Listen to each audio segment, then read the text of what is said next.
삼성전자가 제가 보기에는 안 떨어질 것 같아요. 그렇게 하다 보면은 우리나라 지수도 그래서 제가 이제 2,500이 깨지지는 않지 않느냐. 오래 갖고 갈 생각 말고 수익이 나면 이제 매도를 하고 그런 식의 매매 전략을 좀 짜야지 되지 않을까. 우리가 예측하고 대응인데 주식 투자를 두 마디로 이렇게 표현하면 그래서 예측이 잘 안 될 때 유연함이 필요합니다. 사고의 유연함이.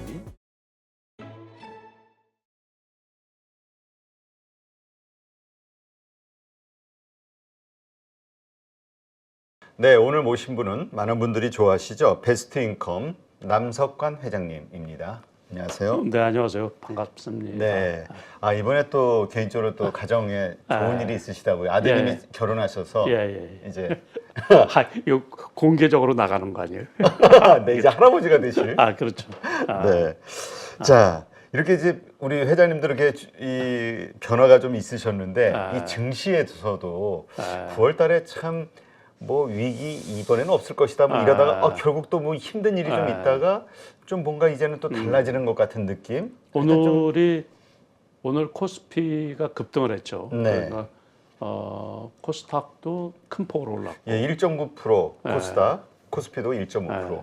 근데 이제 오늘이 옵션 만기일이잖아요. 그래서 아마 제가 보기에는 급등을 했던 것 같고 또 특히 종가에 그냥 그 한 10% 이상을 올린 거죠. 그래서 38포인트 상승으로 최근에는 아마 그 보기 드문 그 현상인데 잘 아시다시피 이 그 옵션 만기일에는 현물 가지고서 이 선물이 이제 현물 종가로 선물이 결정되니까는 그 옵션 가격이 결정되니까는 아마 그래서 기관하고 금융투자 쪽에서 대규모 매수로 해서 이제 올렸는데 2,500이 깨지느냐 뭐 그 얘기까지도 있었죠. 네. 한때. 그런데 제가 이렇게 면밀히 살펴보면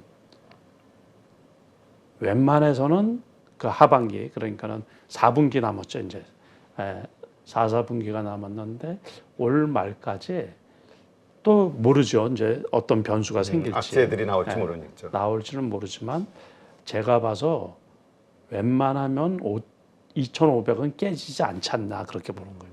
아무리 좀 어려운 일들이 있다 하더라도. 그래서 가장 돌발 변수가 최근에 나온 것 중에 하나는 이제 지난달에 그 중국 부동산 리스크 그거 하나에다가 벼랑간 지난주에 그 유가 그러니까 그게 복병이었죠. 그러니까 그렇죠. 결정적으로 장도 괜찮을 것 같고 뭐 재반 악재들 다시 말해서 미국에서 이제 그동안에 금리 인상했던 거 그것도 이제 막바지가 아니냐 그 얘기가 나오던 차에 사우디에서 이제 감산을 하면서 유가가 급등을 하다 보니까 그 올 하반기에 유가가 급등을 하면은 경제 전반에 그동안에 이제 애를 먹였던 인플레이션 기껏 이제 잡아뒀나 그랬더니만 그게 터지면서 주식 시장에는 그 악재로 작용을 했는데 그것도 추가 급등만 만약에 없으면 근데 하나 걸리는 거는 가을로 겨울로 들어가면서 유류 소비량이 늘어날 수밖에 없잖아요.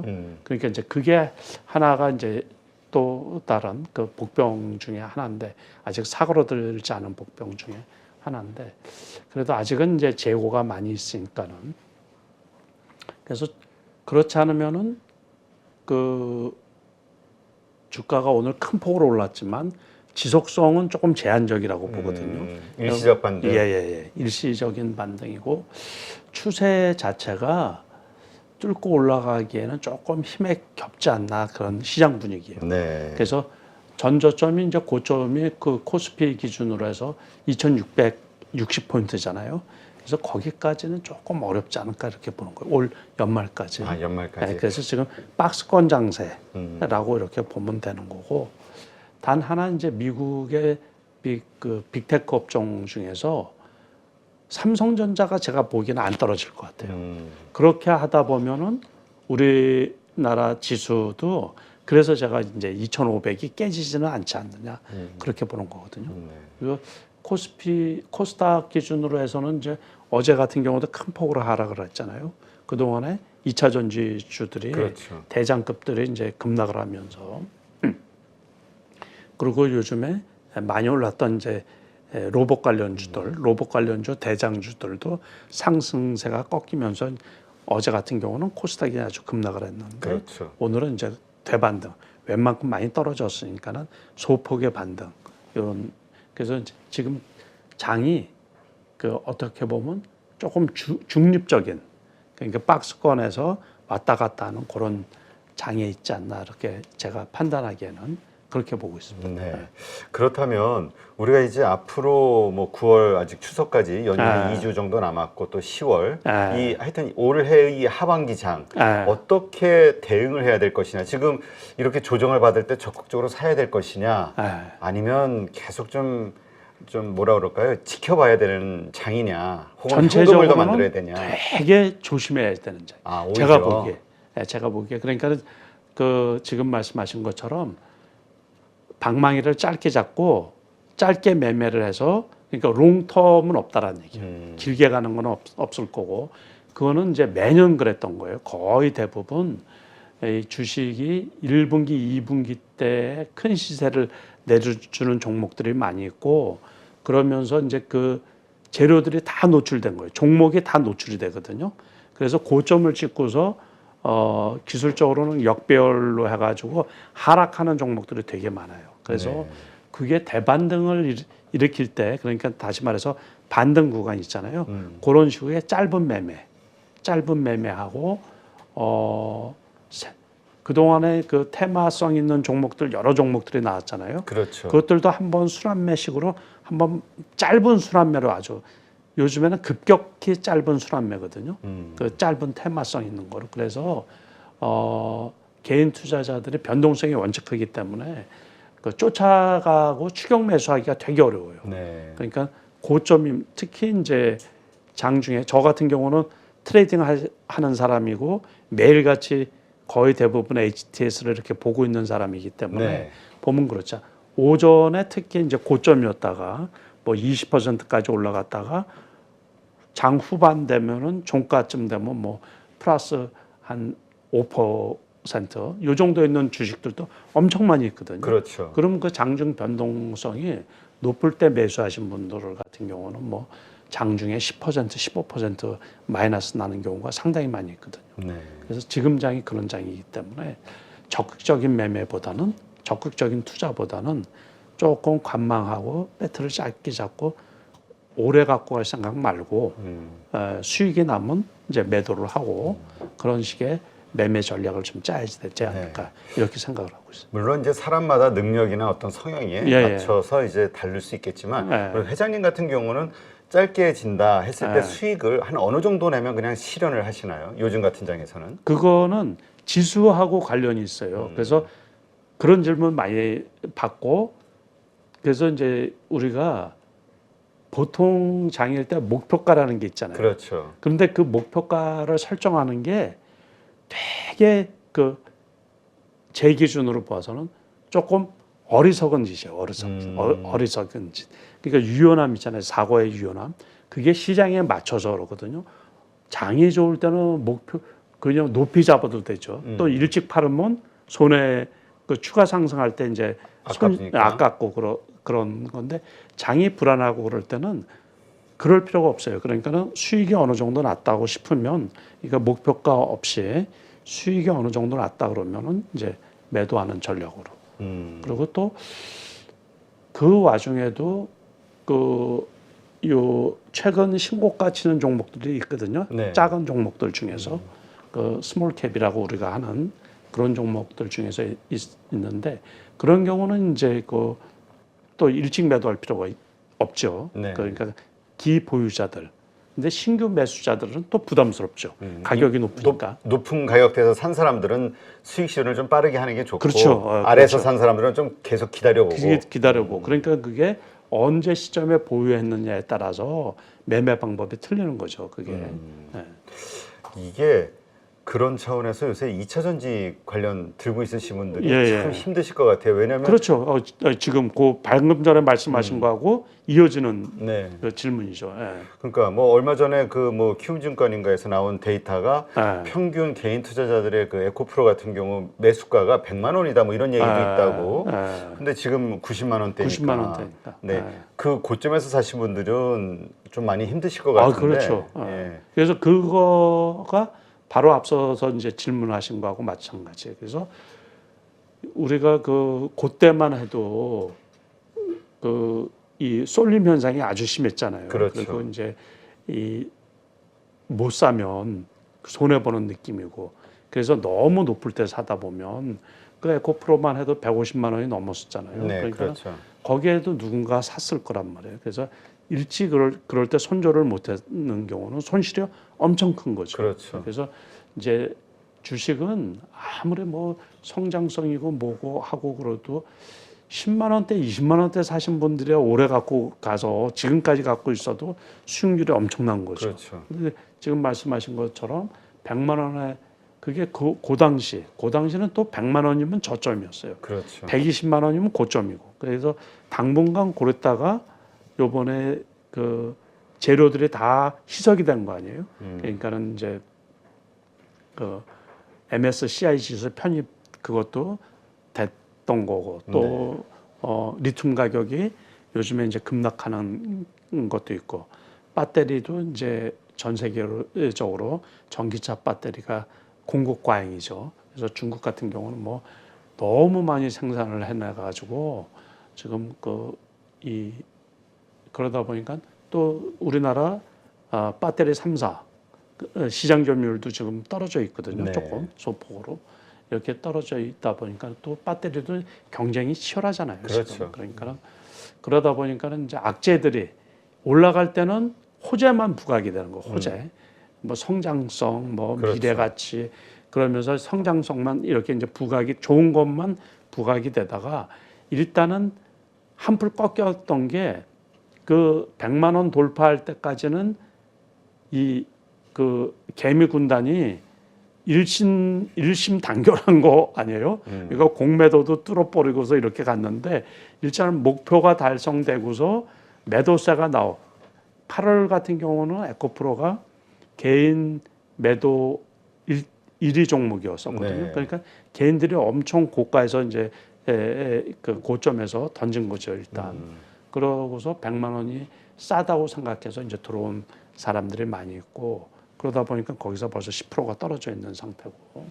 그래서 그래프 차트상으로 보면은 그 밑에 이렇게 보면 121선이 있거든요. 그래서 제가 보기에는 90만 원대에서 이제 일단 숨고르기를 하지 않을게 이렇게 생각이 되는데 기술적으로는 되게 나빠요 지금. 기술적으로 완전히 역배열에다가 그래서 그래도 좋은 회사니까는 또 이제 버텨봐야죠. 그러니까는 투자를 할 때 기술적인 것도 살피고 이런 것도 살피고 일단 저점에서는 엄청 많이 올라온 주식이니까 그렇죠. 그런 거 투자할 때는 보다도 좀 신중하게 투자해야 되지 않을까 이런 생각도.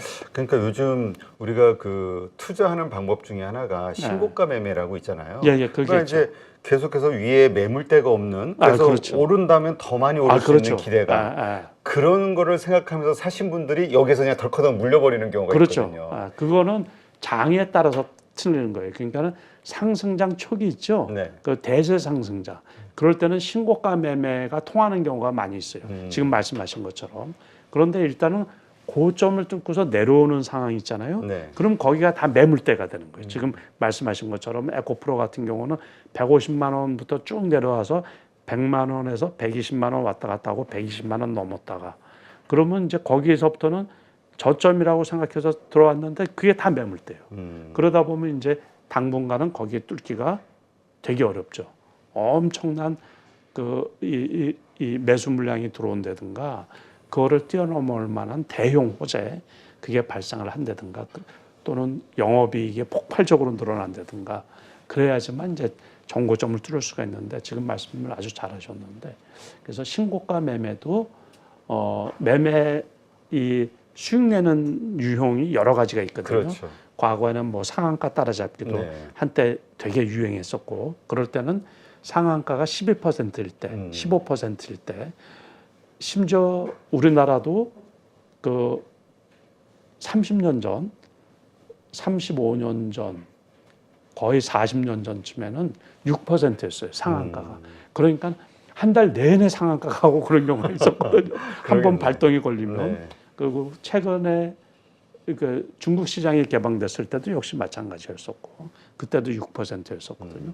동남아시아 베트남 같은 데도 상한선이 6%였는데 그럴 때는 이제 그러는데 지금 같은 데는 그 매매법이 안 통하죠. 그러니까는 매매 방법도 시장 상황에 맞춰서 그래서 이 주식 투자를 이제 저 같은 경우는 엄청 오래됐잖아요. 그렇죠. 그래서 과거에 돈 번 사람들 많이 있거든요. 그런데 시장이 바뀌면서 자기가 하는 매매 방법이 안 통하다 보니까는 거기에서 이렇게 탈락하고 이 도태되고 버는 돈 다 까먹은 사람들이 엄청 많아요. 그러니까 이게 시장이 바뀔수록 나도 매매 방법을 바꿔야 바꿔야죠. 된다. 그러니까 대응을 잘해야지 되죠. 우리가 예측하고 대응인데 주식 투자를 단 두 마디로 이렇게 표현하면 예측은 되게 어려운 거거든요. 그래서 예측이 잘 안 될 때 유연함이 필요한 거예요. 사고의 유연함이. 그러고서 이제 그 다음에 하나는 이제 대응을 잘해야죠. 대응. 그러니까 대응은 다시 말해서 시장 상황에 그때 맞춰서 그러니까 아까 말씀하신 것처럼 목표가가 필요가 없는데 목표가 이렇게 얘기하는 걸 보면 제가 안쓰러워요. 참. 그래서 저도 손해 볼 때도 매도할 때가 있거든요. 그렇죠. 장이 나쁘면 그럴 때는 이제 손절이 되게 중요한 거거든요. 그래서 그 덕에 지금까지 이렇게 이제 또 아주 나쁠 때는 좀 쉴 줄도 알아야 되고 장에 맞는 대응 방법 이게 제일 중요하죠. 그렇다면 말씀하신 지금 올 하반기는 이제 박스권 정도로 보고 계시니까 네. 이런 박스권장에서 그래도 좀 여러 가지 그 투자 매매 기법 가운데서 잘 먹히는 기법이 있다면 어떤 게 있을까요? 제일 좋은 거는 이제 괜찮은 종목이고 그런데 급락할 때 있어요. 테마로 해서 급락할 때 그런 거 사놓으면 영락 없이 올라가거든요. 그러니까는 그 오늘 같은 경우는 칩 관련주들이 많이 올라갔는데, 그렇죠. 근데 어제 같은 경우는 또 반대로 그게 얼마 전에 급등을 했다가 상당히 많이 떨어진 종목들이 있거든요. 그런 것들은 이렇게 시간 싸움이에요. 그러니까 지금 시장 전체가 아주 급락하는 장세가 아니기 때문에 그런 종목은 그냥 잡아두고 있으면 반드시 올라가거든요. 그래서 그런 전법이 일단은 제일 좋은 거고 일단 고가에 쫓아가는 건 아주 위험하고 네, 그렇게 오히려 이런 장에서는 신고가 매매 이런 거는 위험할 수 있다. 그러니까 보초로 이제 이렇게 하면서 그 신고가 매매는 되게 위험하죠. 그거는 고점에 언제든지 장이 조정을 받을 때 그런 종목의 낙폭이 제일 커요. 그러니까 요즘 같아서는 그 2차 전지 무너질 때도 좀 그랬습니다만은 요즘 잘 나가던 주식들이 장중에 갑자기 그렇죠. 쫙 올라가다 갑자기 장중에 마이너스로 밀려버리니까 그런 경우가 되게 많아요. 테마주 같은 경우는 이제 주로 그 알고리즘 매매로 인한 그런 게 무더기로 이제 급락하는 경우도 있는데 그렇지 않고서도 고점이라고 판단이 들면 그 큰 물건들이 나오는 경우가 많이 있거든요. 그러니까는 고점 매매, 이 신고가 매매는 엄청 위험하죠. 이럴 때는 말씀하신 대로 좀 낙폭과대주. 네, 그렇죠. 그런데 좋은 재료가 있고 실적도 괜찮은데 덩달아서 떨어질 때 있잖아요. 그러니까는 엊그제 같은 경우에 로봇 관련주들도 좀 그랬었고 대장주들급이 떨어지면서 과도하게 떨어진 경우도 있고 지수가 밀리니까 칩 관련주들도 제가 보기에 좀 과도하게 떨어진 것들이 있거든요. 네. 그런 경우는 이제 그래프 기술적으로 이렇게 봐서 바닥권까지 그래도 웬만큼 떨어졌다 싶을 때는 그냥 사두고 있으면 거의 대부분 회복되고 추가 수익률이 나거든요. 네, 알겠습니다.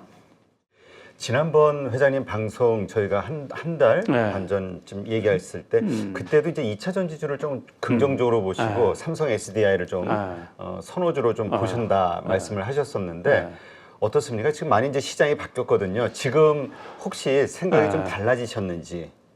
근데 같이 떨어졌죠. 2차 전지들이 그 에코프로 떨어지고 그러면서 가치들 다 떨어졌어요. 그렇죠. 특히 LG화학하고 삼성 SDI 같은 경우는 연중 신저가예요. 연중 신저가. 그러니까는 그 삼성 SDI 같은 경우는 제가 많이 좋아했던 주식인데 저도 다 손절을 했거든요. 아, 그러셨어요?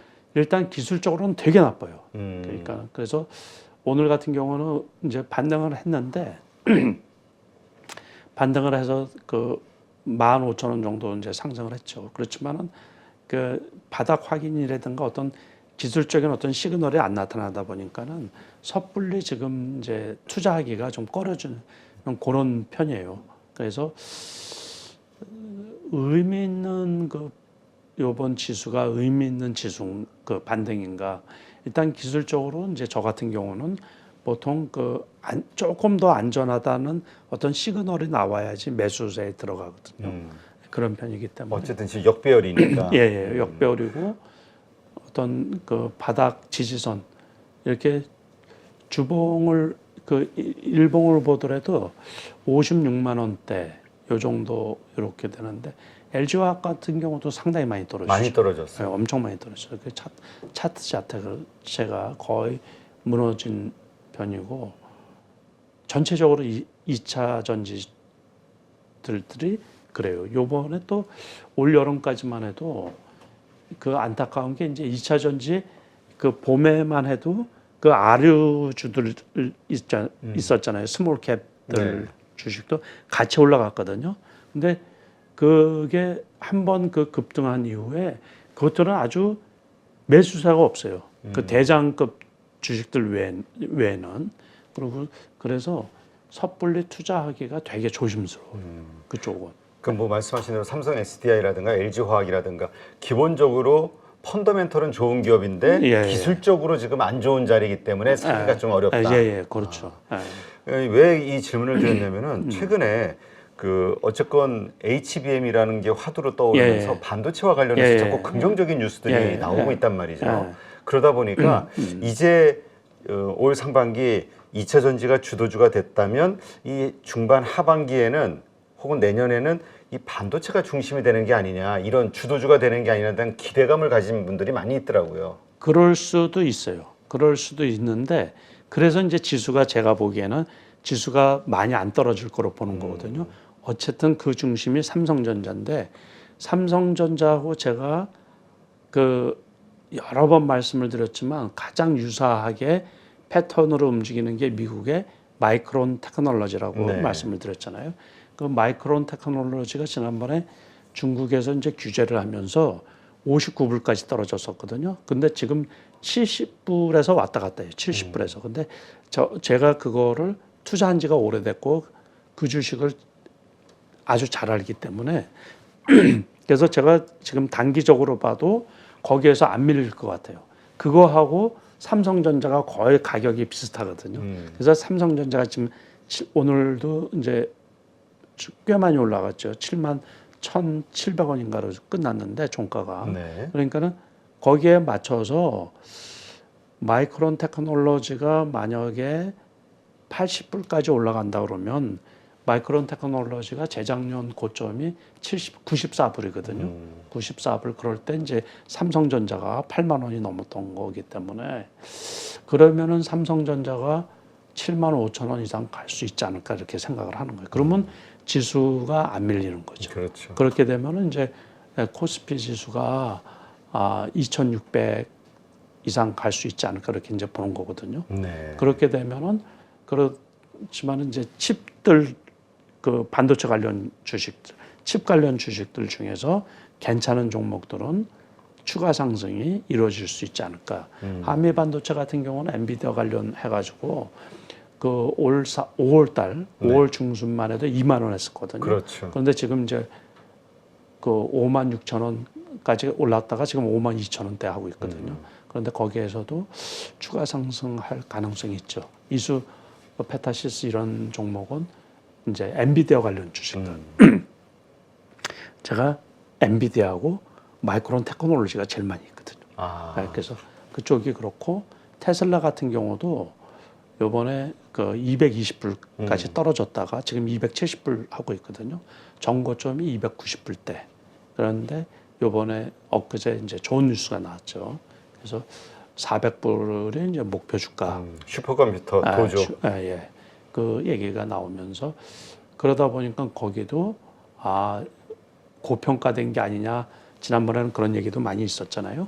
그러니까 거기도 추가 하락은 제한적이지 않나 이렇게 생각이 드는 거예요. 제 생각으로. 그러다 보니까는 미국의 그 빅테크 업종이 떨어질 요인이 조금 부담스러운 가격에 있긴 있는데 그래도 많이 떨어질 가격이 제가 보기에는 거의 없다고 보고 있는 거예요. 그래서 어쩌면 지금 말씀하신 대로 우리 임 대표님 말씀대로 칩 중에서 이제 그동안에 많이 올라간 거 말고 덜 올라간 쪽에서 거기도 아무튼 주식은 많이 올라가면 무조건 리스크가 발생하니까. 제일 큰 악재가 주식에서는 비싼 거라고 그럼요. 그러시더라고요. 그렇죠. 그거 무조건 뭐 그 기업의 발전보다 성장 속도보다 주식은 오버하는 경우가 그 투기적인 요소 때문에 그렇죠. 투기적인 요소 때문에 쏠림 현상 때문에 오버하는 경우가 제일 많이 있기 때문에 그리고 주식은 이 성격이 아주 못된 성격 중에 하나가 회귀 본능이라는 게 있어요. 그러니까 원래 가격으로 돌아가려고 그래요. 그러니까 오버슈팅했다가 원래 가격으로 돌아가려고 하기 때문에 우리가 차트라고 하지만 우스갯소리로 밑에서 받쳐주는 차트 모양이 없으면 그러면 허당이잖아요. 그냥 팍 떨어질 수가 있거든요. 그러다 보니까는 아무튼 주식 가격은 높이 올라가면 무조건 리스크가 발생한다. 거기에 염두를 두는데 그래서 우리가 이제 쭉 공부를 할 필요가 있는 거죠. 그래서 칩 관련주에서 큰 시세를 나는 종목이 나올 수가 있다. 그거는 저도 긍정적으로 바라보고 있고 계속 살펴보고 있는 거죠. 그러니까 근데 아까 뭐 엔비디아를 가지고 계시다고 하니까 요즘 그 뭐 하나마이크론이 됐든 뭐 여러 한미 반도체 뭐 여러 그런 종목들 보면은 많이 올랐잖아요. 많이 올랐죠. 그래서 흔히 우스갯소리로 에어비앤비란다. 엔비디아보다 엔비디아 관련주가 더 비싸다고. 그렇죠. 그 차라리 그렇죠. 엔비디아를 사야지. 뭐 이런 얘기하시는 분들도 있더라고요. 그렇죠. 그래서 그거예요. 그러니까 삼성전자가 무겁기 때문에 삼성전자 관련주. 그러니까 지금 말씀하신 대로 그러니까는 그래서 그 스몰 캡에 있는 칩들 요번에도 뭐 압도적으로 이스페타시스나 그 이스페타시스 10,000원부터 올라간 거잖아요. 4만 원이 넘게 올라가다가 3만 원대 있는데 그런 경우도 400% 올라간 거죠. 그 한미 반도체 같은 경우는 2만 원도 안 될 때 가격이 있었지만은 5월 중순만 해도 2만 원에 살 수 있는데 거기서 샀어도 2배 이상 올라간 거죠 지금. 그런 식으로 해서 제가 보고 있는 작은 주식들도 있긴 있거든요. 근데 이제 방송에서 그런 얘기하면 이게 안 되기 때문에. 그러니까 어쨌든 반도체에서도 계속 지금 주목하고 있는 종목들이 있으시다. 그렇죠. 주성 엔지니어링만 해도 지난번에 3만 원 찍고서 제가 그거는 18,000원 이럴 때부터 투자를 했던 거거든요. 23,000원까지 떨어졌다가 요번에 다시 오늘 그 3만 원 신고점이거든요. 그러니까는 그런 식으로 해서 칩 관련주는 좀 관심 있게 볼 필요가 있는 거죠. 알겠습니다. 기존에 이미 많이 올라와 있는 주식이 아니라 그렇죠. 안 오른 주식들 가운데서 반도체 쪽, 중소 그 소부장 쪽을 한번 보자. 그렇죠. 그러니까는 어차피 많이 올라간 주식은 그것도 시작은 쌀 때부터 이제 거기까지 올라온 거기 때문에 많이 올라온 주식은 쳐다볼 필요가 없어요. 그 눈에 자기가 갖고 있지 않는 한 그거에 괜히 애 먹을 필요가 없죠. 그러니까는 안 올라간 쪽을 자꾸 뒤져봐야죠. 그러니까 그 결국은 뭐라 그럴까요? 그 사람들 개인 투자자들이 가장 많이 하는 실수가 오르고 있는 주식 내릴 때는 오히려 팔고 싶고 오를 때는 오히려 따라붙고 요거를 좀 버려야 된다. 추격 매수. 그러니까는 그게 공부를 좀 많이 해야 된다는 게 과거에도 이제 급등한 주식들 많이 있잖아요. 그래서 저도 그런 소리 엄청 많이 들었어요. 뭐 급등한 주식 저거는 자기 자식한테 물려주겠다고 그 반토막 난 주식을 물려주면 누가 좋아해요? 그래. 그래서 그 반토막 난 주식들 엄청 많아요. 그러니까는 고점에 예를 들어서 셀트리온 같은 경우도 지난 전에 고점일 때 34만 원까지 올라가고 그랬거든요. 네. 그것도 뭐 반토막 났는데 그때 그분들도 그렇고 다른 종목들도 다 우리가 잘 아는 뭐 여러 종목들은 뭐 엄청 많이 있죠. 그러니까 그런 종목들. 그래서 주식은 이 주식 격언 중에 투자자들이 다 알고 있어야 되는 또 이제 요즘에는 전업 투자하시는 분들도 많고 신규 진입하시는 분들이 많이 있잖아요. 그렇죠. 주식 격언이라고 있거든요. 그 중에서 종목하고 결혼하지 말라. 종목하고. 네, 결혼하지 말라. 그러니까 주식은 돈을 벌기 위해서 주식을 하잖아요. 돈을 벌기 위해서 주식을 그렇죠. 하죠. 그러면 주식은 돈을 벌어주는 매개체인 거예요. 그래서 종목하고 이게 평생 갖고 갈 종목이 있으면 좋지만 그런 종목은 세상에 거의 없어요. 삼성전자는 100배가 올라갔지만 25년이 걸렸어요. 25년. 테슬라. 네. 그러니까 만약에 저 같으면은 평생을 바쳐야지 그 100배 수익이 나는 거죠. 100배 수익이면 대단한 건데. 그렇죠. 그렇죠. 그러니까 만약에 25년 전에 1억 원어치 샀으면 100억이 되니까. 근데 25년 전 그때는 1억도 큰 돈이었거든요. 그렇죠. 그러니까 그래서 버팅기고 있으면은 그런 주식을 이제 찾아야 되는데 그 삼성전자는 우리나라 대표 주식이고 그만한 주식이 없으니까 이제 그런 거를 보여줬던 거고 테슬라 같은 경우는 10년 걸려가지고서 그 100배가 된 거거든요. 상장되고서. 그러니까 짧은 거죠. 그렇죠. 짧은. 그래서 앞으로는 100배가 가는데 10년도 덜 걸리는 주식이 나오지 않을까. 네.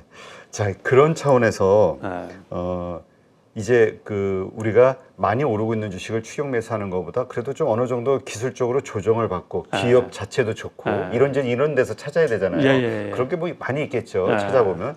근데 이제 그 중에서 많이 개인 투자자들이 힘들어하는 종목 중에 하나가 LG전자란 말이에요. 아, 되게 어렵죠. 네. 되게 어려운 주식이에요. LG전자는 정말 힘든 주식이라고 힘든 그러는데요. 주식이에요. 그거는 대형주 중에서도 그 장 좋을 때 17만 원까지 갔다가 요번에 10만 원까지 떨어졌다가 또 10만 원 밑으로까지 떨어졌다가 그렇죠. 지금 이제 10만 원 갱신이 회복했죠. 올라서 회복했는데 그거 진짜 어려운 주식. 그러니까 요 최근 며칠 계속 기관하고 외국인이 매도하다가 최근 며칠서부터 이제 매수하고 있는 상황인데 그러면 이런 것들 이 LG전자를 지금 다시 사도 되나? 혹은 지금 물타기를 할까? 이런 고민을 많이 하고 있다고 하네요. 아, 그래요? 네. 그러면 길게 보고 그러면은 사도 되죠. 근데 저는 안 사요. 길게 보. 이유는요? 아니, 이 주식을 안 사는 이유. 저는 이 주식 투자를 하는데 제 이제 기본적인 생각은 일정한 금액을 가지고 돈을 많이 벌어야죠. 네. 수익률을 높여야죠. 그렇죠. 수익금도 커야 되고 그렇게 하는 데는 안 맞는 종목이다 그렇게 말씀을 드릴게요. 안전한 종목인데 수익이 크게 나지는 않는다. 네, 그런 면에서는 안 맞는 종목이다 그런 얘기죠. 그래서 네. 이제 그래서 웬만해서 그런 이제 대장급들 대형주들 그 유동성이 많이 공급되는 시기가 있으면 그럴 때는 투자를 하겠지만은 그 외에는 기술적으로 보면 나쁘진 않아요. 지금 네. 가격에 10만 원 거기 안팎으로는 기술적으로 이제 떨어질 만큼 떨어져 가지고 거기에서 바닥 따지고 횡보하는 거기 때문에 장이 좋아진다라는 전제 하에서 만약에 내년에 3,000포인트까지 간다 그러면 제가 내년에는 3,000포인트까지 갈 가능성이 있을 거로 보고 있거든요. 내년에는. 네. 그러면 어느 정도 올라가지 않을까. 야, 별로 안 좋은 거네. 그렇게 오르는데 어느 정도. 그러면 한 3만 원 정도까지 갈 수 있지 않을까 싶은 거예요. 근데 지금 말씀하신 대로 네. 저희가 며칠 전에 설문조사를 한번 했어요. 예. 삼성전자 뭐 목표 주가가 9만 원 막 상향되고 이러니까 지금 상황에서 사겠냐 이렇게 설문을 했더니 사겠다가 한 20%밖에 안 나오고 다른 주식을 사겠다가 뭐 35% 막 이런 식으로 다 분산되더라고요. 그러니까 같은 돈이면 수익이 더 날 수 그렇죠. 있는. 그러니까 지금은 대형주보다는 중소형 집단을 공략해야 되는 거예요. 그렇죠. 그러니까 유동성이 넘칠 때까지 제가 일전에 말씀을 드렸나 모르겠지만 10억 이하인 투자자분들은 가급적이면은 그렇게 초대형주 있잖아요. 기관들이 주로 하는 거 그런 거 말고 중형급들 중에서 거래량 많고 그 시세 탄력성이 좋은 것들 그런 것들을 공부해서 찾을 생각을 해야 돼요. 자꾸. 중형주면 한 몇 조 정도? 그러면 시가총액이 중요한 건 아니거든요. 시가총액이 그 원래 이제 급등하는 주식들 있잖아요. 네. 그 급등하는 주식들을 이렇게 보면은 몇 천억에서 출발을 해가지고 몇 조 되는 경우가 상당히 많이 있죠. 네. 그러니까 그 주식이라는 것도 유행도 타고 시류라고 그러는데 시장 중심주, 시대 중심주들이 있거든요. 네. 그러니까 그 시대의 그 산업의 핵심 주식들. 그러니까는 올해는 일단은 이제 끝났으니까는 내년에 또 장이 어떻게 바뀔지 모르고 그렇지만은 이제 계속해서 그러니까 끊임없이 이렇게 연구하고 그러는 거죠. 조사해보고. 네. 그래서 그렇다 보면 분명히 이제 좋은 주식들이 잡힐 거예요. 근데 그러니까 중형주, 그러니까 소형주는 아니고 네. 중형주 정도 선에서, 중형주 정도 선에서 이 매매가 잘 되는 네. 거래량이 나오는 그래서 여기에서 찾아보자. 그래서 가급적이면 기관도 들어오고 그 외국인도 좀 매수를 하고 그런 거. 그러니까 외국인 기관만 주로 하는 큰 주식, 슈퍼 주식들, 이런 슈퍼 사이즈 주식들은 개인들이 참 하기가 어렵거든요. 수익 내기도 어렵고. 시장 수익률만 내면 다행이죠. 그렇죠. 그런 주식들은 초과 수익률 내기가 어려우니까. 지금 그렇다면 우리가 그 투자의 아이디어로 지금 시점에서 사야 되는 어떤 주식 그 공부를 할 때 요즘 유가가 자꾸 급등을 하고 있잖아요. 유가 관련주를 사야 되는 건가? 이런 고민하시는 분들도 있거든요. 이 부분은 어떻게 보세요? 벌써 올랐어요. 더 이미 그래서 벌써 올라서 정유주들. 그러니까 그것도 많지 않고 특징적으로 한두 종목.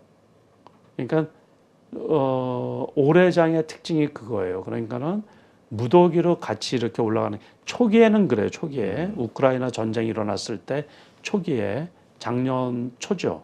그럴 때 이제 에너지주 그러면 그 가스주들도 올라가고 그 정유주도 말씀하신 대로 올라가고 그래서 뭐 그 S-오일이라든가 뭐 이런 것들도 급등을 하고 막 그랬는데 지금은 또 그 판이 그런 뜻이 아니에요. 그러니까 요번에는 이제 흥구석유 같은 경우 네. 그런 것만 급등을 했는데 그런 것들도 이제 많이 떨어지면 가능성이 있다라는 얘기죠. 떨어지면 전제 조건이 단기적으로 급등했던 것들이 무조건 떨어져야지만 이제 투자할 가치가 있는 거지. 지금 상태에서 올라간 상태에서는 추격 매수하면 그거는 어떻게 보면 요 바로 전에 저거 있었잖아요. 그 중국에서 또 그 요소 그거 비료주들. 비료주들 그거 제한을 한다 그래서 수출 제한을 한다 그래 가지고 하루살이 시키거든. 그런 거는 아예 걸러 보내듯이 해야지 돼. 그래서 모든 뉴스에 우리가 민감하게 대응할 필요는 없고 거기에서 이제 가치라는 게 중요한 거거든요. 그래서 기업 가치 또 업황 자체가 좋아질 가능성이 있는 거. 삼성전자가 요번에 디램 값을 20% 이제 인상을 했잖아요. 그러면서 올 초에 올 봄에 그 생산을 감산을 하면서 그러다 보니까 이제 가격 이익이 나겠죠, 기업이. 네. 그러니까 기업이 어쨌든 돈을 나쁜 상태에서 돈을 버는 업황이 나빴다가 좋아지는 쪽 그런 쪽의 주식들을 우리가 보통 평균적으로 이제 매수해서 아주 좋을 때 이제 매도해야 되는 거죠. 남들이 이렇게 떠들썩할 때. 아니 그래서 요즘은 진짜 안 오른 주식을 그럼 뭐가 있냐? 그러면 가치주다. 그래서 이제 가치주를 사서 기다리는 전략을 써야 되는 거 아니냐라고 또 얘기하시는 분들이 있어요. 그러다 보니까 가치주의 가장 대표적인 건 또 금융주잖아요. 근데 또 금융주 또 싫어하시는 분들도 많이 있더라고요. 그렇죠. 저도 네. 별로 안 좋아해요. 네. 왜냐면 뭐 배당 나오고 이러긴 하지만 참 안 오른다. 그렇죠. 그러니까 그거는 그 투자자의 선택의 문제인데 지금은 어떻게 보면 이제 제한적인 돈을 가지고서 하잖아요. 네. 그럴 때는 별로 하기가 어렵고 그러면 쉬는 것도 괜찮은 거예요. 그리고 이제 성향이죠. 그러니까 나는 안전하고 이게 배당 주는 주식이 좋다 그러면 그거를 그냥 하시는 거고. 그래서 저도 별로 안 좋아해요. 그래서 저는 배당을 받을 때도 일전에 말씀드린 것처럼 성장성도 같이 보고서 네. 주가가 올라가면서 배당도 받고 그럼 일석이조죠. 그래서 지난번에 예를 들어서 지난번에 말씀드린 것처럼 기아차를 제가 기아를 작년에 6만 5천 원쯤에 산 거거든요. 네. 6만 5천 원에 사서 일부는 요번에 8만 원일 때 팔았고 그리고 나머지는 9만 원일 때 다 이게 매도를 했던 거거든요. 그러니까는 수익도 엄청 많이 났죠. 그렇죠. 그리고 배당도 엄청 많이 받았고 그 배당도 되게 커요. 차 한 대 값 이상 받았거든요. 그러니까 배당도 꽤 많이. 그러니까 그런 지금, 식으로 일석이조 식으로 배당은 받고 주식가가 확 떨어져 버리면 그렇죠. 도로함이 타버리죠. 그거. 성장하면서 배당을 주는 네, 이런 그러니까 주식들. 주가가 올라가면서 배당을 주. 그러니까 아무 때나 배당을 받을 생각을 하면 안 되고 이제 그래서 재작년에 예를 제가 많이 들거든요. 재작년에 배당 낙될 때 삼성전자가 8만 100원이었어요. 8만. 네. 지금까지도 회복이 안 됐어요. 회복이 안 되죠. 그 배당 좀 받으려고 그러다가 제가 이렇게 보고서 그 배당락 되기 전에 8만 200원이었거든요. 그 8만 200원인데 배당 된 날에 이렇게 보니까는 8만 100원이에요. 그럼 얼른 팔았어야 되는데 시가가 8만 100원이었는데 제가 그래서 7만 9,800원 거기에서 다 팔았거든요. 그때. 네. 그래도 손해가 별로 없죠. 그러고서 7만 원 떨어졌을 때 다시 샀다가 그러니까 이게 요번에 그 다음에 줄줄이 떨어져서 그냥 다 처분을 해버렸는데. 그러니까 이 주식이 아무리 좋은 주식도 이게 오르락 내리락을 하다 보니까 이게 참 또 어렵죠. 네, 어려워요. 이게 쉬우면 세상 사람들 다 돈 벌었을 거예요. 그러니까 오늘 보도 나온 것 중에서 아주 의미심장한 게 로보 어드바이저라고 그거가 각광을 받고 막 그 저거로 투자를 하면은 그렇죠. 그 AI에 의해서 AI에서 대단한 고수익이 나올 거라고 생각을 했잖아요. 오늘자 매경에 나온 거예요. 매경. 거기에 보니까는 로보 어드바이저 업체 중에서 많은 업체들이 경영난에 시달리고 있다. 수익이 안 나가지고. 그래서 이제 그게 아주 오늘 큰 기사거든요. 한번 검색을 해보시면 잘 나왔어요. 그러니까 아침 기사. 이젠 AI도 힘들다. 주식 투자는. 그래서 주식 투자가 정말 어려워요. 그래서 그나마 제가 그 주식 투자한 지 35년이 넘고 전업 투자 23년 됐는데 제가 지난해 빼놓고서는 손해 본 적이 단 한 해도 없어요. 올해 같은 경우도 지난해 손실 본 거 더블 이상으로 수익이 나 있는 상태거든요. 지금 그러니까는 그래서 이제 저 같은 경우는 그렇게 할 수 있는 가장 유일한 방법이 공부하는 수밖에 없어요. 근데 시장에 맞춰서 계속 공부하고. 그러니까 그렇게 계속해서 수익을 내실 수 있었던 가장 큰 원인, 이게 뭐 공부하니까 그러겠지만 그 공부를 통해서 가장 크게 얻은 어떤 이익 혹은 습관, 변화 이게 있다면 뭐가 있을까요? 여러 가지가 일단 있겠지만. 하나는 유연함이에요. 사고의 유연함. 그래서 사고의 유연함이고 크게 보는 거예요. 자꾸 크게 보려고 그러고 매수 매도가 됐든 종목을 선정하는 기준이 됐든. 그래서 크게 보려고 그러고 물론 이제 저도 단기 매매도 잘하고 단기 매매 잘하죠. 제가 단기 매매도 잘하고 테마주도 잘하고 그러는데 허무맹랑한 거를 멀리하는 편이에요. 그래서 요번에 초전도체 뭐 이런 거. 그것도 하긴 했죠. 아니 그 허무맹랑하다 그러던데. 아니 그래도 수익이 날 때는 거기서 수익을 꽤 많이 나고 이제 그럴 때 빠져나오는 게 상당히 중요한 거예요. 매도를 잘해야 된다. 그래서 매수를 했죠. 근데 조짐이 있으면 무조건 매도를 해버리는 거예요. 수익이 난 상태에서. 그리고 고점에서는 안 들어가고. 그래서 거기에서도 수익이 꽤 크게 났죠. 그러니까 이렇게 시작하는 테마 초반이면은 일단은 들어가 보고 그렇죠. 그 다음에는 그냥 빠르게 뭔가 이상하면 무조건 예, 빨리 나와야 예, 된다. 예, 이렇게 예. 테마주 잘하는 분들 또 얘기하시긴 하더라고요. 그렇죠. 그러니까는 그 엉터리 같지만은 그 이제 신성 델타 테크가 대장이었는데 그 대장의 움직임에 아주 민첩하게 조금 해야지 되거든요. 그러니까 어떤 투기 세력들이 많이 들어와 있으면 그게 이제 대장 역할을 하는 거죠.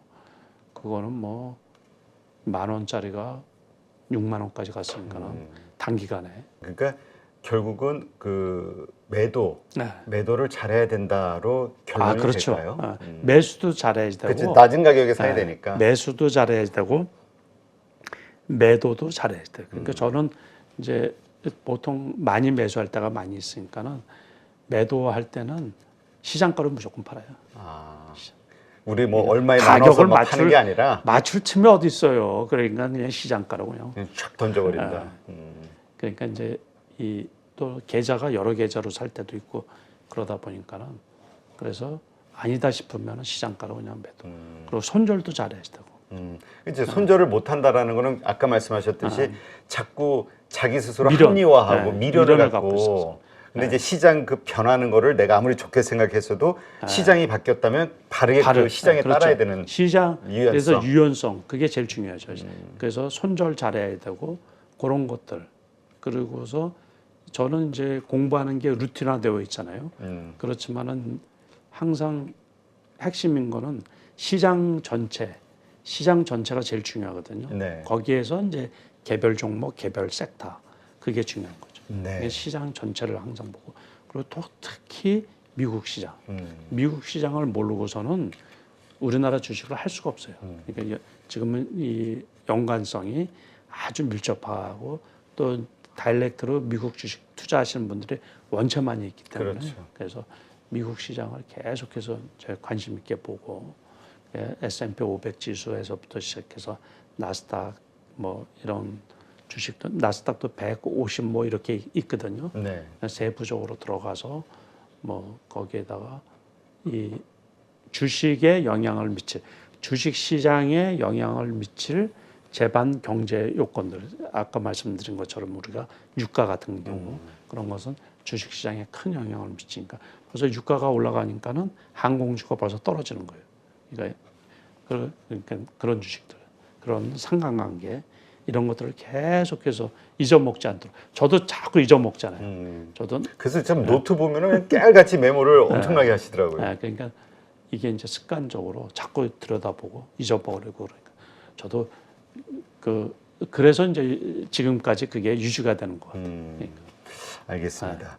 지금 그렇다면 이제 남은 하반기 올 남은 몇 개월 안 남았는데 우리가 이 투자의 그 아이디어, 이 모멘텀을 어디에서 좀 찾아볼 수 있을까요? 그러니까는 이제 제가 그거예요. 지금은 다른 것보다 유가 동향 하나 하고 그 다음에 미국의 그 대형주 엔비디아야 뭐 원체 많이 올랐으니까 그렇죠. 그러는데 마이크론 테크놀로지 그거의 주가에 따라 가지고 하반기 이 우리나라 시장이 결정되지 않나 그렇게 보는 거거든요. 그런데 추가 폭락은 없어요. 거의 급락은 경기 침체도 없고 그 제가 단언을 하건데 미국 시장이 원체 좋아가지고 경제 여건 자체가 단언을 하건데 경기 침체는 절대로 없어요. 그래서 이제 그거는 전혀 걱정 안 하셔도 되고 중국의 부동산 리스크도 거의 없다고 봐도 괜찮아요. 그거는 그때 일시적으로 이렇게 이제 헝다 사태를 비롯해 가지고 여러 부동산 업체 리스크는 잠재하고 있는데 중국 정부가 시나리오가 있거든요. 네. 그거 충분히 통제를 할 수가 있어요. 그래서 홍콩 H 증시 같은 경우 6,000 밑으로까지 살짝 떨어졌거든요. 네. 6,200, 300 요번에 6,600까지 올라왔었거든요. 반등을 했었는데 거기도 견조하게 유지가 되고 있어요. 그러니까는 중국도 요 상태가 유지가 되다가 제가 올 겨울을 넘어가면은 내년에는 의미 있는 상승세가 있지 않을까 이렇게 생각이 들거든요. 그래서 이제 올 가을 겨울에는 혹시 주가가 떨어지면 그런 주식들을 매수하는 기회로 삼아야 되지 않을까 이제. 근데 그 마이크론을 네. 좀 네. 집중적으로 보신다고 했으니까 아무래도 반도체주가 그렇죠, 좋아질 그렇죠. 것으로 보신다는 의미로 그렇죠. 들리거든요. 그렇죠. 그렇다면 가격 조정이 있었을 때 올 하반기에 내년 매수하는 시장을 게. 준비하면서 반도체 관련주들을 좀 사모으자. 칩 관련주도 그렇고 로봇 관련주도 그렇고. 로봇은 계속해서 쓰이잖아요. 지금 많이 이미 올라왔는데. 많이 올랐으니까 이제 떨어져야지. 떨어지면. 그렇죠. 그래서 마음에 드는 종목들이 있거든요. 저도 이제 그 중에서 저것들의 가격 조정을 좀 받을 때 거기만 기다리는 거예요. 지금 저도. 근데 그 마음에 드는 종목, 그게 이 하나의 섹터 테마들의 대장주를 좋아하시나요? 아니면 대장주보다는 대장주는 너무 많이 올랐어요. 그러니까 많이 올랐으니까. 근데 그게 램보 로보틱스 같은 경우나 루닛이나 이런 것들이 올라가기 전까지 많이 떨어지면 좋은데 그게 떨어질까의 의문이죠. 그렇죠. 그러니까 그것도 같이 보면서 이제 역시 그 중간치 하는 종목들이 있거든요. 그래서 이제 그런 종목들도 같이 그래서 한 5개 종목은 보고 있죠. 이제 로봇 관련, AI 관련, 의료 로봇도 그렇고. 그래서 그쪽에 종목들 괜찮은 종목들 많이 있어요. 그래서 이제 그런 것들이 지금 조정 중에 있으니까 그 정도도 괜찮고. 2차 전지는 괜찮은데 요번에 너무 답답한 게 그 대형 그 에코프로라든가 포스코 홀딩스라든가 포스코 퓨처 M이라든가 이런 거 외에는 이 작은 그쪽은 움직이질 않는 거예요. 그 금양을 제외하고 금양이나 뭐 이런 것들 빼놓고선 가지를 않는 거예요. 이게. 그러니까 거기는 투자를 못 하겠어요. 매수세가 들어와야 되거든요. 근데 이 주식은 저희가 이제 차트를 보잖아요. 매수하기 전에 꼭 차트를 봐요. 어쨌든 매수자들이 있어야지 그 주가가 올라가잖아요. 그렇죠. 그러니까 아는 사람만 매수를 하는 거예요. 그 종목을 아는 사람만. 그러니까 수천 종목이 있으니까는 그렇게 하다 보면 우리가 주인 있는 주식이라고 흔히 말을 하거든요. 그래서 그 특정 옛날에 매수해서 재미를 못 본 사람이 아니고 매수해서 재미를 본 세력이 그 종목에 다시 들어오는 경우가 상당히 많아요. 그러니까 아까 말씀드린 것처럼 전에 재미가 없었으면은 그 섹터를 볼 필요가 없는 거예요.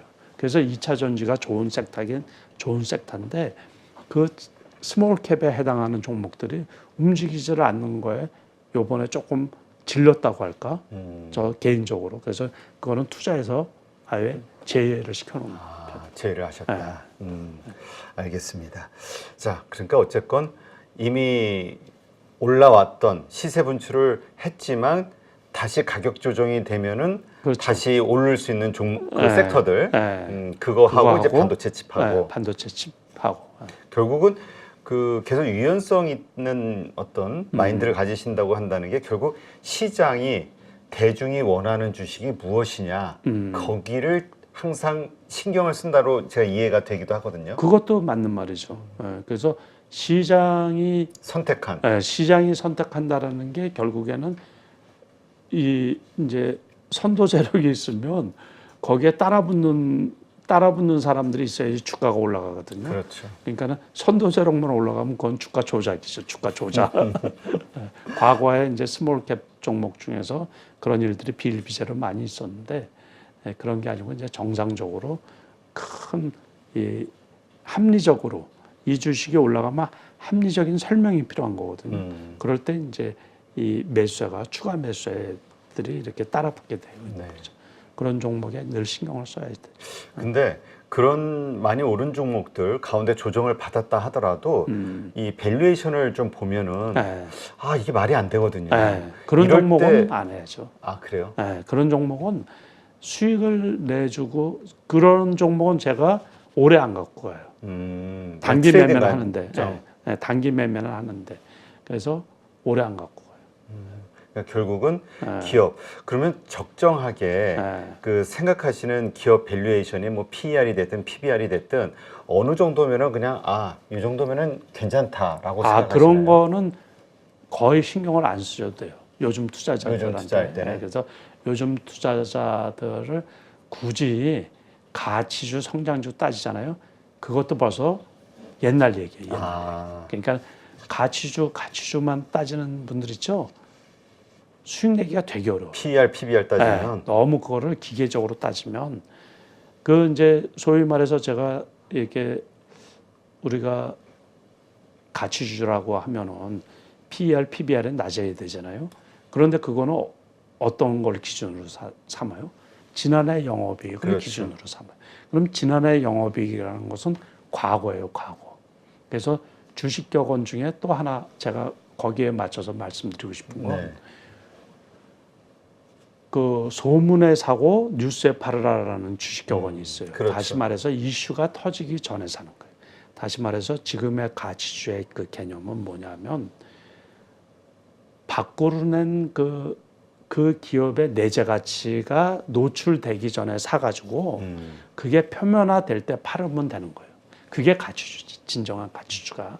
그러니까 수치적인 가치주는 과거의 가치주였고 저 기업의 내재 가치는 아무도 몰라. 네. 그런데 그 성장성이나 뭐 이런 거를 그런데 그 시대에 맞아가지고 그게 폭발적으로 성장해 그 산업이. 네. 그러면서 그 기업이 갖고 있는 잠재 능력이 뛰어나게 표출이 되는 거예요. 그게 바로 에코프로였던 거죠. 요번에. 네. 그러니까는 삼성 바이오로직이 처음에 적자잖아요, 적자. 그렇죠. 적자 폭도 엄청난 적자였어요. 네. 그러다가 요즘에는 뭐 분기 1조 가까이 막 벌어요. 그러니까 연간 1조 이상 벌고 그래요.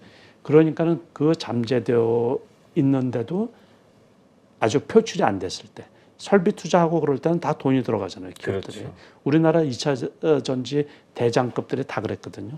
삼성 SDI도 몇 년 전에는 몇 천억씩 적자였었거든요.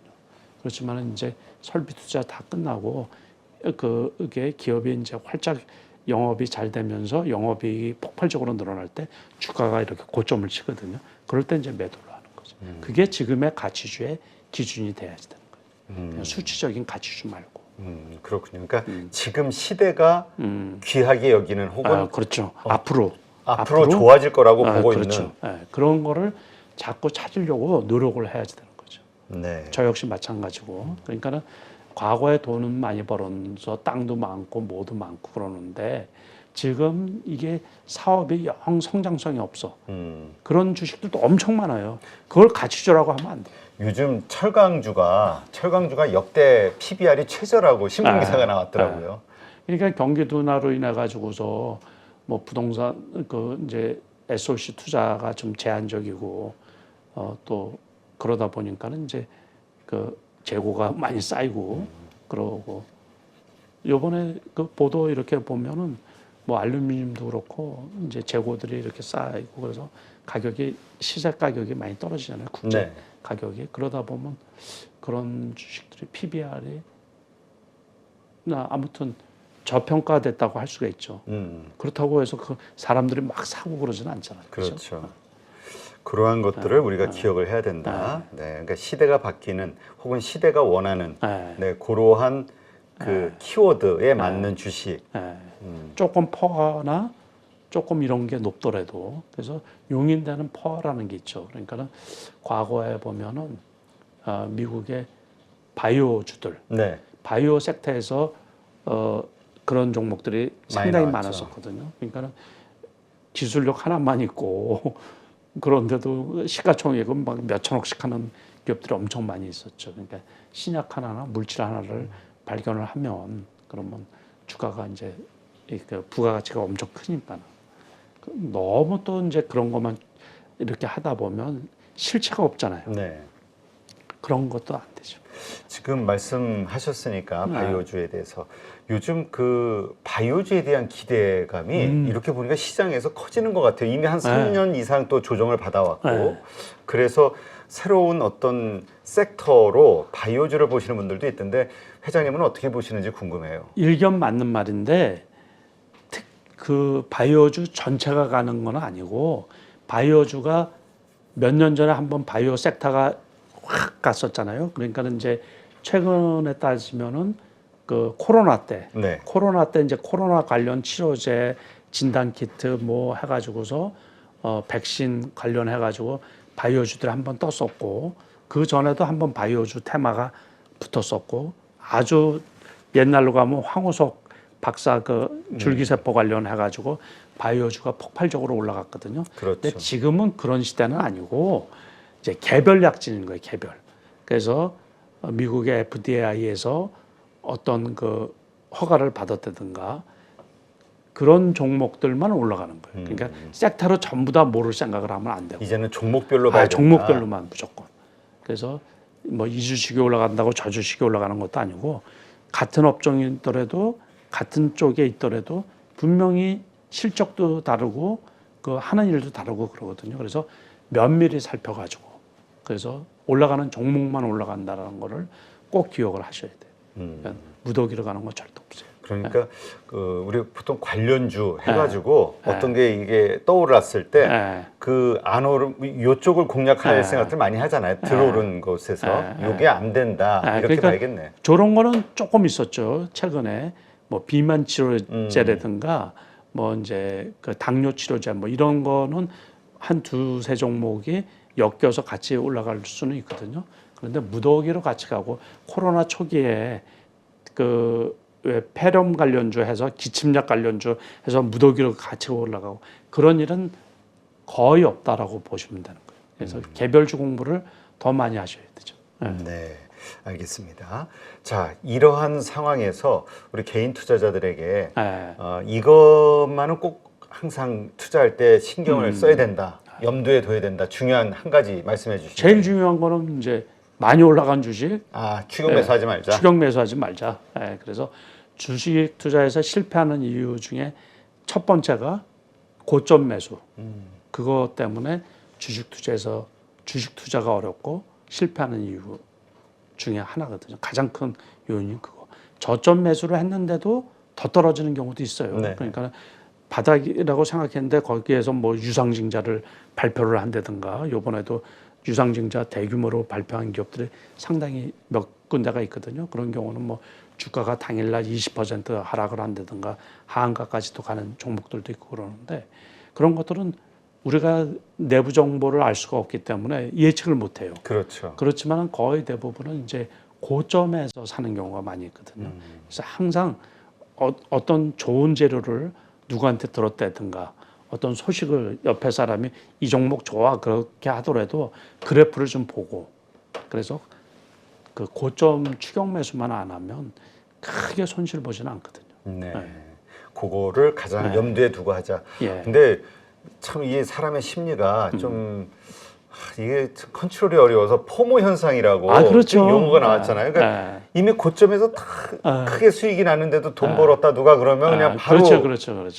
그래서 사버려가지고 그것도 제가 격언을 하나 말씀을 드리면 네. 제가 자꾸 이 얘기를 하죠. 이게 그러니까는 수십 년 전부터 이렇게 이런 식으로 했더니 손해를 본 사람들이 이제 주식 투자의 격언을 만들어 놓은 거겠죠. 그렇죠. 이게. 그래서 월가, 미국의 월가에서 구두 닦기가 주식 얘기를 하면 주식 시장을 떠나라 그 얘기를 했거든요. 실질적으로 제가 구두 닦는 사람들을 폄하시키기 위해서 한 말은 아니고 격언에 그 그렇죠. 얘기가 있어요. 그런 말이 있었죠. 그래서 재작년인가 여기에서 근무하시는 분이 여의도에서 그래도 임원으로 증권회사 임원으로 근무하시는 분이 저한테 직접 전화가 왔어요. 회장, 여기 진짜 구두 닦는 분이 주식 얘기하던데 떠날지가 아니요. 떠날 때 맞죠. 그때가 지수 고점이었어요. 주식을 사야 된다 돈 벌려면 이러면 그래서 뭔 주식을 샀다 뭐 어떤 게 좋다 뭐 이제 그런 얘기가 하면은 그러니까 대중한테 이 주식이 좋다라고까지가 오면은 벌써 끝난 주식이라는 얘기죠. 특정 세력들이 옛날에는 많이 그랬어요. 이제 팔아먹기 위해서 역정보를 흘리는 거예요. 그게 좋은 게 자기 귀에까지 들어올 리가 있어요. 그러니까 자꾸 저도 이렇게 방송을 하면은 제 지인들도 좋은 정보 좀 하나 달라고 거기에 출연자들 다 실력 있는 분들 많이 오는데 거기서 뭔 좋은 정보 하나 듣지 않았겠냐고. 저희가 주식 얘기 한 번도 안 했잖아요. 그렇죠? 종목 얘기도 종목 얘기 사적으로, 방송 말고는 안 하죠. 사적으로 안 하죠. 다른 슈퍼개미들 제가 이렇게 이제 만날 일이 있어서 얼굴 봐도 종목 얘기 거의 주식 얘기 안 해요. 그러니까 저기 그 골프나 치러 가자고 이제 뭐 날 잡으라고 그런 얘기야. 그러니까 제가 아는 어떤 분도 그 정말 주식을 잘하는 분 한테 종목 물어보잖아요. 그러면 절대 안 한대요. 진짜 엄청나게 뭐 맛있는 거 좀 사고 술 좀 사고 그래야 찔끔 하나 얘기해. 그 자기는 그게 진짜 돈이 되는 정보라면 정말 말을 안 한다는 거죠. 그것보다도 저 같은 경우는 그분은 이제 그럴지 모르지만 저 같은 경우는 주식이 어려워서 AS를 못 해줘서 그런 거예요. 맞아요. 왜냐면 아까 말씀하신 대로 지금은 이러이러한 환경 때문에 좋게 보는데 상황이 갑자기 여러 가지가 변하면서 달라질 수 있는데 그래서 제가 주식 얘기가 하기가 어려운 게 AS를 해줄 수 있는 분들 같은 경우는 할 수가 있는데 아니 어디서 얘기를 했는데 좋다고 그랬는데 상황이 바뀌어져 가지고 좋을 때는 또 팔지를 못하고 많이 떨어진 다음에 6개월 뒤에 1년 뒤에 저한테 한풀이 하면 제가 무슨 말을 하겠어요. 그래서 저는 이제 종목 얘기를 가급적이면 안 하고 그러거든요. 네. 알겠습니다. 그러니까 그 아까도 말씀하셨듯이 이게 살아있는 생물 같아가지고 환경이 자꾸 변하니까 우리 뭐 연준도 말이 파월 의장도 바뀌고 그렇죠. 그거를 바탕으로 여러 가지 이코노미스트의 어떤 전략이나 생각도 바뀌는데 이게 제가 다른 출연자분들은 마찬가지지만 못 맞춰서 그러는 게 아니고 그때는 그게 맞았는데 시간이 지나면서 상황이 달라지는 거예요. 그러니까는 제가 제일 많이 질문 받는 것 중에서 과거에 받는 질문 중에서 하나가 뭐였냐면 왜 주가가 떨어질 때는 다 같이 떨어지면서 지수가 이렇게 회복이 됐는데 내 종목은 안 올라가느냐 이제 그 질문이었었거든요. 그래서 그 질문에 대한 답을 제가 많이 드렸어요. 그때는 그 종목이 좋아서 사셨겠지만 주가가 떨어질 때 그래서 다 같이 떨어졌어요. 근데 회복될 때 보니까는 새로 신규 투자자분들이 그분이 갖고 있는 그 종목 말고 지금 환경에 투자할 좋은 종목들이 있다라는 얘기예요. 그러니까 그 종목은 소외된 거고 다른 종목들이 올라간다. 그러니까 그 말씀이 아까도 얘기하셨던 항상 유연하게 그렇죠. 시장이 변하는 색깔이 변할 때 그 마인드 이게 좀 바뀌어야 된다. 그렇죠. 시각이. 떨어질 때 그래서 손절을 잘하라는 얘기도 그 얘기예요. 내 생각과 언제든 달라질 수가 있으니까. 네, 알겠습니다. 이러한 것들 어쨌건 한번 우리가 투자자로서 한번 잘 생각을 하면서 자기만의 또 스타일을 만들어야 되겠죠. 수익 나는 방법을 자꾸 찾아내도록 해야죠. 네, 알겠습니다. 네, 이렇게 해서 오늘도 베스트 인컴 남석관 회장님 모시고 우리 투자자분들 한번 깊이 스스로 점검해 볼 수 있는 내용들을 다뤄봤고요. 아마 많은 분들이 큰 인사이트가 되지 않았을까 생각이 듭니다. 고맙죠. 네, 오늘도 이렇게 나와주셔서 고맙습니다. 예, 감사합니다.